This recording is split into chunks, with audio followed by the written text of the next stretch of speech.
গেল বছরের জুনে সীমিত পরিসরে পতেঙ্গা কন্টেনার টার্মিনাল বা পিসিটির কার্যক্রম শুরু করে বিদেশি অপারেটর সৌদি আরবের রেড সি গেটওয়ে ইন্টারন্যাশনাল। পূর্ণাঙ্গ প্রস্তুতি না থাকায় শুরুতে শুধু রফতানি কন্টেনারগুলোই জাহাজে তুলত অপারেটর। গেল মে মাস থেকে রফতানির পাশাপাশি আমদানি কন্টেনারও হ্যান্ডলিং ও ডেলিভারির কাজ শুরু করে পিসিটি।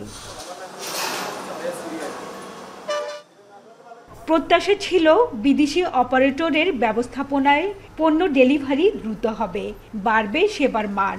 অথচ কার্যক্রম শুরু হতে না হতেই দেখা দেয় সমস্যা। বন্দর ব্যবহারকারীদের অভিযোগ, মে মাসে রেড সি গেটওয়ে আমদানি কন্টেনার হ্যান্ডলিংয়ের অনুমোদন পাওয়ার পর গেল 2 মাস ধরে জনবল, যন্ত্রপাতি ও স্পেস সংকটে টার্মিনালে চরম অব্যবস্থাপনা দেখা দিয়েছে। ফলে পিসিটি থেকে পণ্য ডেলিভারি নিতে চরম ভোগান্তি পোহাতে হচ্ছে। জাহাজ থেকে কন্টেইনার ওঠানো নামানো, শেডে রাখা আমদানি পণ্য ডেলিভারির চাপ সামলাতে পারছে না কর্তৃপক্ষ।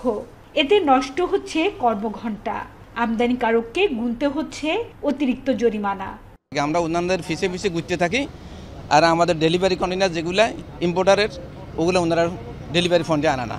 একজন জেডি সরকার যদি পিসিটিতে ঢুকে, আজকে যদি সকালে ঢুকে ও কখন বেরোবে এটা ঠিক নেই, হয়তো ডেলিভারি দিয়ে কালকে বিকালে বাইর হবে বা সকালে বাইর হবে।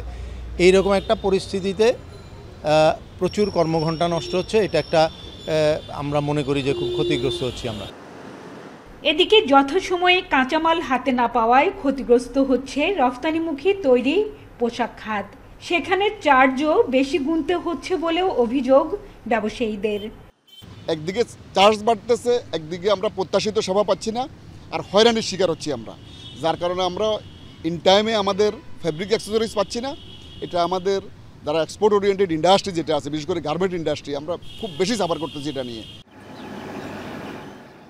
আমদানির আনুষ্ঠানিক কার্যক্রম শুরুর পর থেকে এ পর্যন্ত 2-1টি বিদেশি কোম্পানির জাহাজ ভিড়ে এই টার্মিনালে, যার মধ্যে বেশিরভাগই মার্কস শিপিং লাইনের।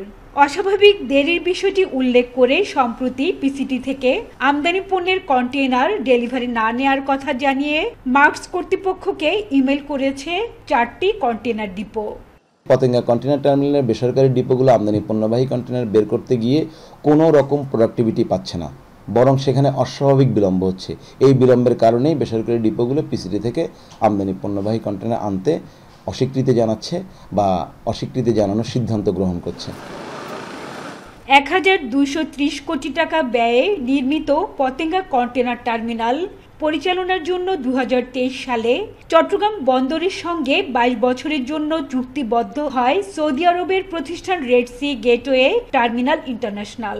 এই টার্মিনালে পিসিটির অধীনে রয়েছে 3টি কন্টেইনার জেটি। হাজেরা শিউলি, এখন, চট্টগ্রাম।